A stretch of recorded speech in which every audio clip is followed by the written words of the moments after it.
Hello everyone, welcome to my channel teacher connection. आज की class में हम पढ़ेंगे सीटेट पेपर 2 साइंस।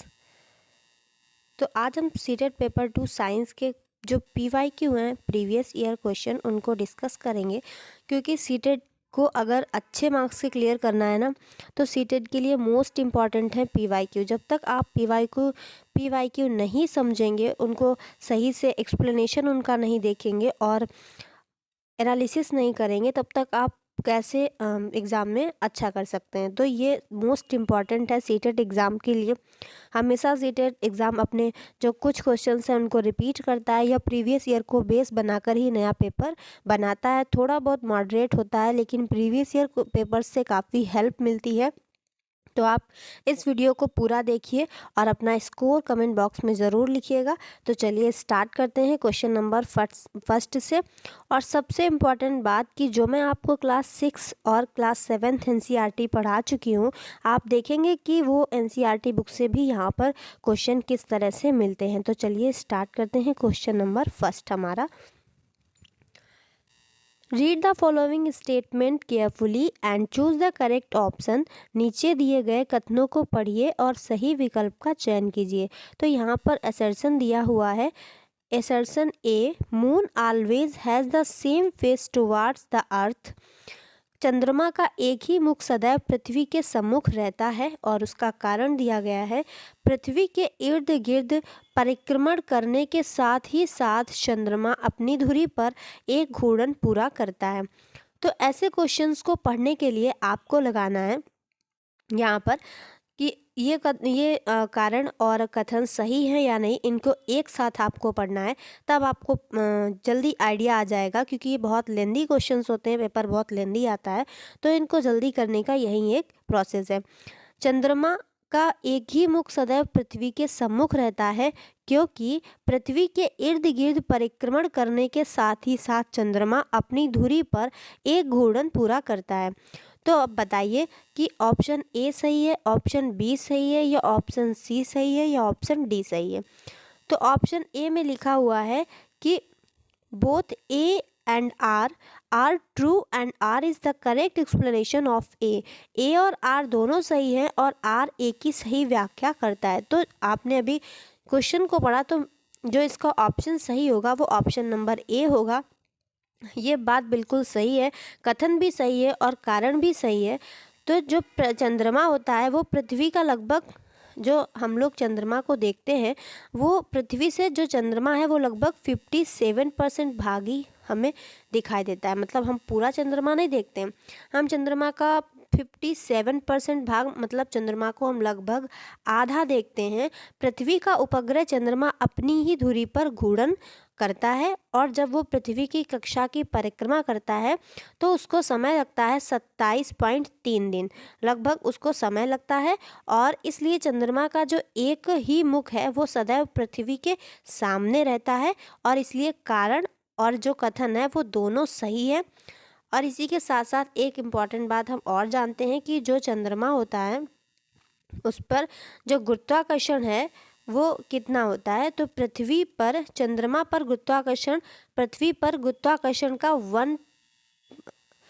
1/6 होता है, मतलब 1/6 होता है। तो ये होता है गुरुत्वाकर्षण। तो ये कभी कभी डायरेक्ट पूछ लिया जाता है क्वेश्चंस में, तो आप इसे भी याद रखिए। तो चलते हैं क्वेश्चन नंबर 2 की तरफ। क्वेश्चन नंबर 2 है हमारा, मकरंद को मधु या शहद, शहद को मधु भी बोलते हैं, तो एक मकरंद पदार्थ है, उसको शहद में बदलने की प्रक्रिया में पानी की मात्रा के संदर्भ में निम्न में से कौन सा विकल्प सही है। तो अब आप आगे जब 8th क्लास की 9th क्लास की एनसीईआरटी पढ़ेंगे तो उसमें ये बहुत डिटेल में हम पढ़ाएंगे।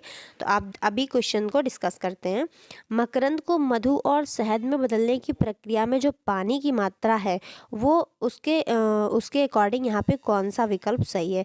क्या पानी की मात्रा बढ़ जाती है, it is increased, it is reduced, या फिर घट जाती है, इसमें कोई बदलाव नहीं होता है, अनचेंज्ड रहती है। ऑप्शन डी, या बढ़ सकती है या घट सकती है। तो बताइए कौन सा ऑप्शन सही होगा।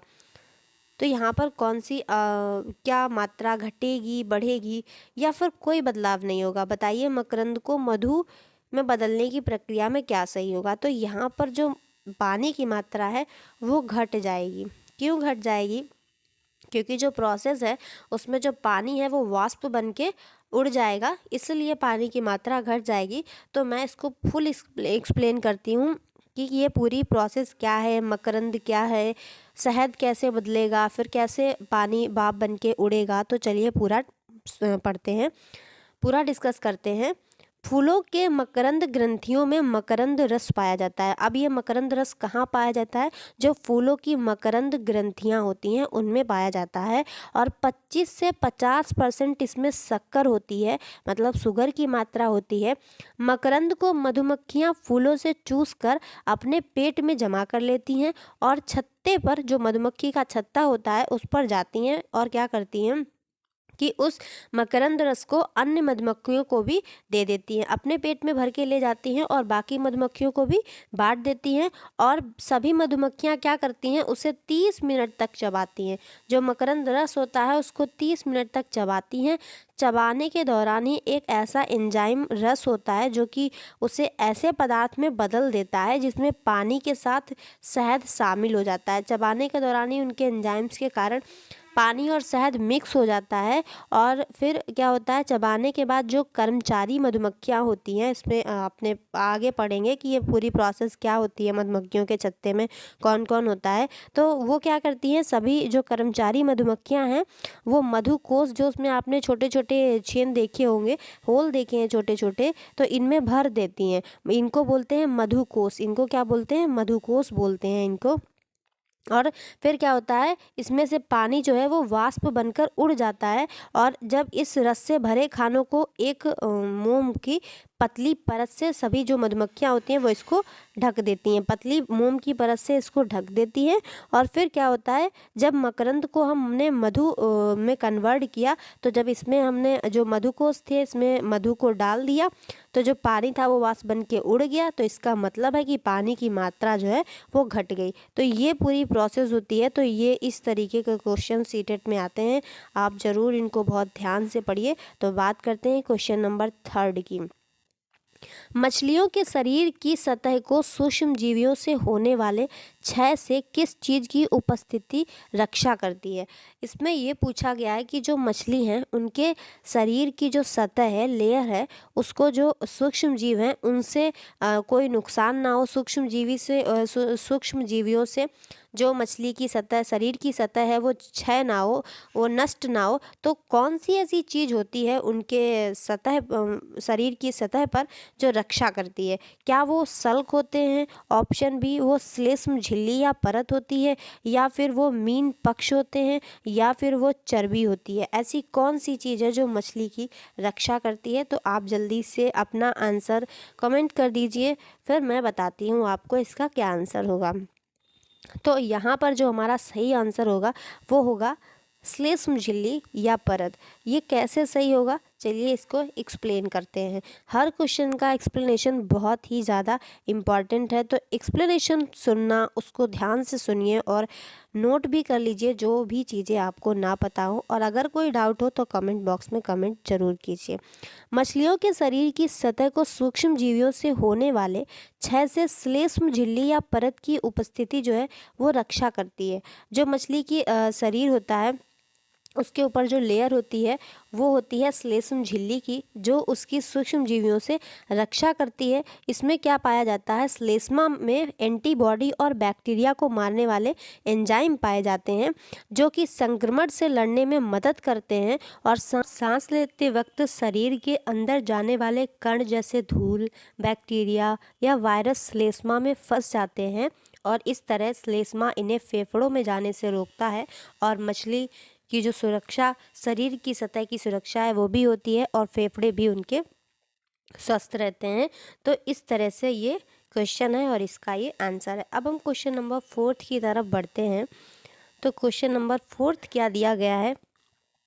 आइए जानते हैं।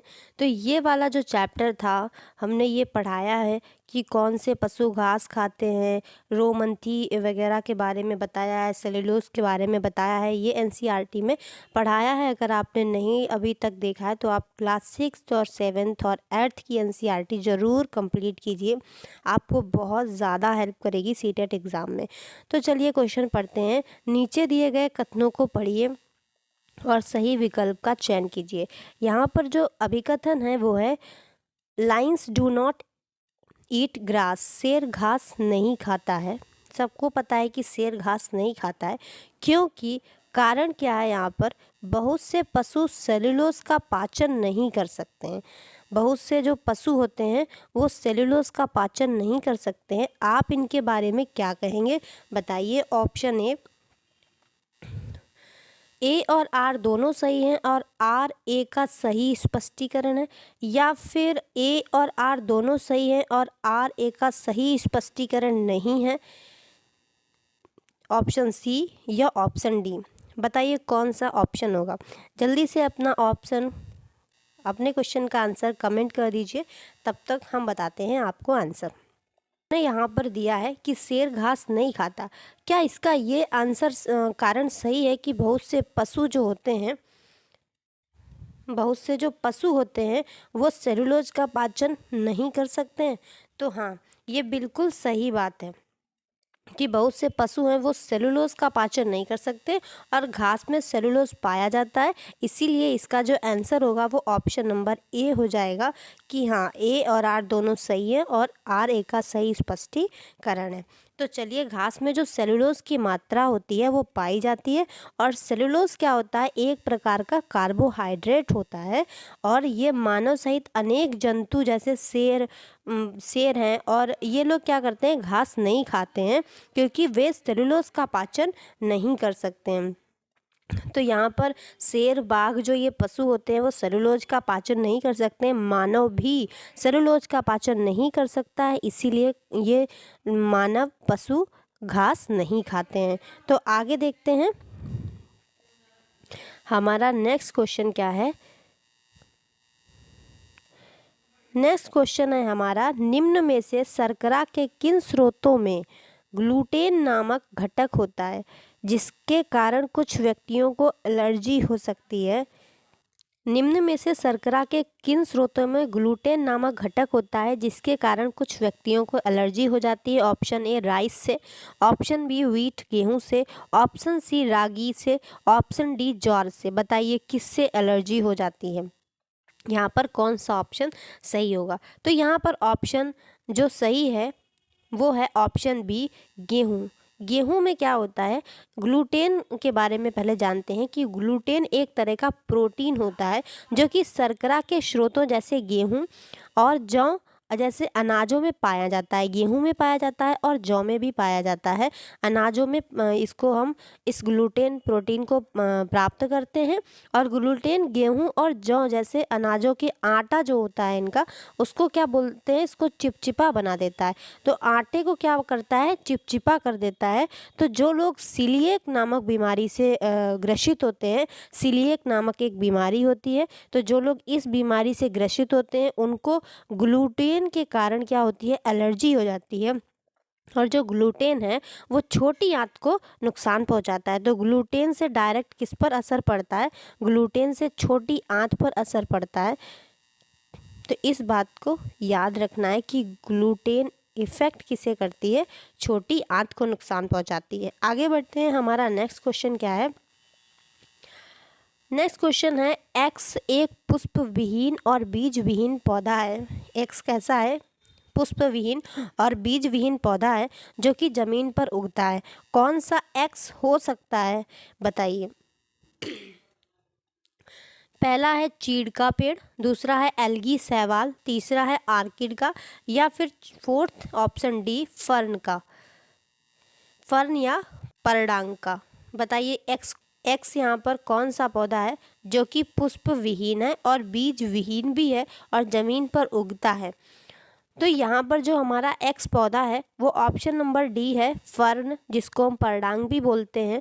ये एक अपुष्पक पौधा होता है। इसको जड़, तना, पत्ती जैसे 3 भागों में बांटते हैं। इसको हम 3 भागों में बांटते हैं, पहला जड़, दूसरा तना, तीसरा पत्ती। और ये क्या करता है, बीजाणु धानियों से बीजाणु उत्पन्न करता है। इसी से नए पौधों की उत्पत्ति होती है और ये बीजाणु धानियाँ पत्तियों में पाई जाती हैं। तो हमारा जो एक्स पौधा है वो किसका हो गया, फर्न का हो गया। तो ऑप्शन नंबर डी हमारा क्लियर हो गया। नेक्स्ट क्वेश्चन देखते हैं। आई होप आपको सारे क्वेश्चन और उनका एक्सप्लेनेशन समझ में आ रहा होगा। अगर आपको कुछ भी समझ में ना आए तो कमेंट कीजिए। निम्न में से कौन सा रासायनिक परिवर्तन का समुच्चय है? तो ये आपने पढ़ा है 7th क्लास की एनसीईआरटी में। ऑप्शन नंबर ए है रासायनिक परिवर्तन, हमें केमिकल चेंज बताना है। दूध से चीनी मिलाना क्या केमिकल चेंज है? ऑप्शन बी दूध से दही जमाना, ऑप्शन सी दूध से पनीर बनाना, ऑप्शन डी दही से लस्सी बनाना। बताइए कौन सा इसमें रासायनिक, कौन कौन से रासायनिक परिवर्तन है? ऑप्शन ए है 1 and 2, ऑप्शन बी है 2 and 3, ऑप्शन सी है 3 and 4, ऑप्शन डी है 1 and 4। बताइए इसमें कौन सा आंसर सही होगा? तो इसमें जो हमारा ऑप्शन राइट होगा, हमारा राइट ऑप्शन है बी 2 और 3। 2 और 3 कौन कौन से हैं? दूध से दही जमाना और दूध से पनीर बनाना, 2 हमारे यहाँ पर केमिकल चेंज है।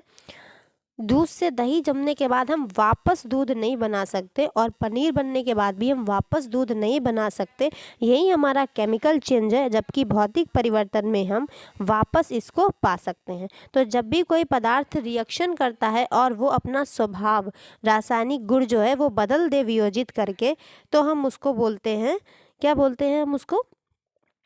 रासायनिक अभिक्रिया बोलते हैं।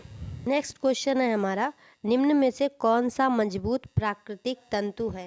तो ऑप्शन ए है ऊन, ऑप्शन बी है रेशम, सिल्क, ऑप्शन सी है फ्लीज, ऑप्शन डी है जूट। कौन सा इसमें ऑप्शन है सही होगा जिसमें मजबूत प्राकृतिक तंतु बताना है, स्ट्रॉन्गेस्ट नेचुरल फाइबर के बारे में बताना है हमें? तो यहाँ पर जो हमारा राइट ऑप्शन हो जाएगा वो ऑप्शन नंबर बी हो जाएगा, सिल्क। रेशम हमारा सबसे प्राकृतिक मजबूत तंतु है। रेशम एक प्रकार से प्राकृतिक रेशा है जिसको हम जंतु रेशा भी बोलते हैं, क्योंकि यह रेशम कीट से प्राप्त किया जाता है और रेशम कीट में मुख्य रूप से प्रोटीन का ये बना होता है, इसलिए ये सबसे ज़्यादा स्ट्रॉन्गेस्ट होता है। नेक्स्ट क्वेश्चन है हमारा, निम्नलिखित में से कौन सा एक संश्लिष्ट और कृत्रिम सूचक है? इंडिकेटर्स के बारे में हमने क्लास 6 7th एनसीईआरटी में बात की है कि जो हमारे कृत्रिम सूचक हैं ये क्या होते हैं। तो पहला हमारा हल्दी का घोल, ऑप्शन बी लिटमस का घोल, ऑप्शन सी मिथाइल ऑरेंज का घोल, ऑप्शन डी चाइना रोज का घोल। बताइए इसमें कौन सा हमारा कृत्रिम सूचक है? तो हल्दी तो हमारी प्राकृतिक सूचक है, सबको पता है, तो ऑप्शन ए नहीं होगा। लिटमस पेपर भी हमारा ऑप्शन नहीं होगा। और यहाँ पर जो मिथाइल ऑरेंज है, तो मिथाइल ऑरेंज ही हमारा क्या होगा, कृत्रिम सूचक होगा। तो यहाँ पर जो राइट ऑप्शन है वो ऑप्शन सी है, ऑप्शन ए नहीं होगा, ऑप्शन बी नहीं होगा। और चाइना रोज़ के बारे में सब जानते हैं, ये प्राकृतिक चीज़ें हैं, तो ये जो प्राकृतिक है वो यहाँ पर नहीं होगा। तो यहाँ पर मिथाइल ऑरेंज का घोल जो है वो क्या करता है, मिथाइल ऑरेंज और फिनोलिफ्थीन 2 महत्वपूर्ण मानव निर्मित सूचक होते हैं। यहाँ पर एक सूचक और नोट कर लीजिए, फिनोलिफ्थीन और मिथाइल ऑरेंज 2 ऐसे सूचक हैं जो कि कृत्रिम है और मानव निर्मित है। इनका उपयोग हम लोग अपनी लैब में करते हैं अम्ल, एसिड और क्षार बेस की पहचान करने के लिए। तो आगे बढ़ते हैं, हमारा नेक्स्ट क्वेश्चन है और लास्ट क्वेश्चन है शायद। अदिति अपने मित्र को एक गुप्त संदेश भेजना चाहती है। उसने अपने मित्र को एक पत्र दिया जिसमें उसने कुछ भी लिखा और जो दिखाई नहीं दे रहा था। उसने लिखा था लेकिन दिखाई नहीं दे रहा था। उसने अपने मित्र से कहा कि वह कागज पर चुकंदर का रस मल दे, जिसके बाद गहरे लाल रंग में संदेश दिखने लगेगा। अदिति ने संदेश लिखने के लिए निम्न में से किस पदार्थ का प्रयोग किया है? तो किस पदार्थ का उसने प्रयोग किया होगा? ऑप्शन ए है साधारण नमक का, ऑप्शन बी है ग्लूकोज का घोल, ऑप्शन सी है बेकिंग सोडा का घोल, ऑप्शन डी है नींबू का रस। अदिति ने ऐसा कौन सा इसमें से घोल यूज़ किया जिसकी वजह से जो लिखा हुआ था वो दिखा नहीं और चुकंदर के रस को मलने के बाद वो रेड कलर में दिखाई देगा? तो अपना ऑप्शन बताइए कौन सा होगा। तो यहाँ पर जो ऑप्शन सी होगा वो राइट होगा। जो बेकिंग सोडा का घोल होगा उससे उसने उस संदेश को क्या किया होगा, कागज़ को डुबो दिया होगा जिससे कि उस पर जो लिखा हुआ था वो नहीं दिख रहा था। तो बेकिंग सोडा के घोल से कागज़ पर लिखने के बाद अगर कुछ दिखाई नहीं देता है तो कागज़ पर हम चुकंदर का रस मल देते हैं तो उस पर लिखा हुआ शब्द लाल रंग में दिखाई देने लगता है। तो अदिति ने क्या किया, संदेश लिखने के लिए बेकिंग सोडा के घोल का उपयोग किया। तो आई होप आपको ये वीडियो अच्छी लगी होगी, ये क्वेश्चंस अच्छे लगे होंगे और इनका एक्सप्लेनेशन समझ में आया होगा। आपका कोई डाउट हो तो आप कमेंट बॉक्स में कमेंट कीजिए। वीडियो अच्छी लगी हो तो लाइक कीजिए, चैनल को सब्सक्राइब कर लीजिए। ऐसी और सारे PYQ डिस्कस करने के लिए मिलते हैं नेक्स्ट वीडियो में। Thanks for watching.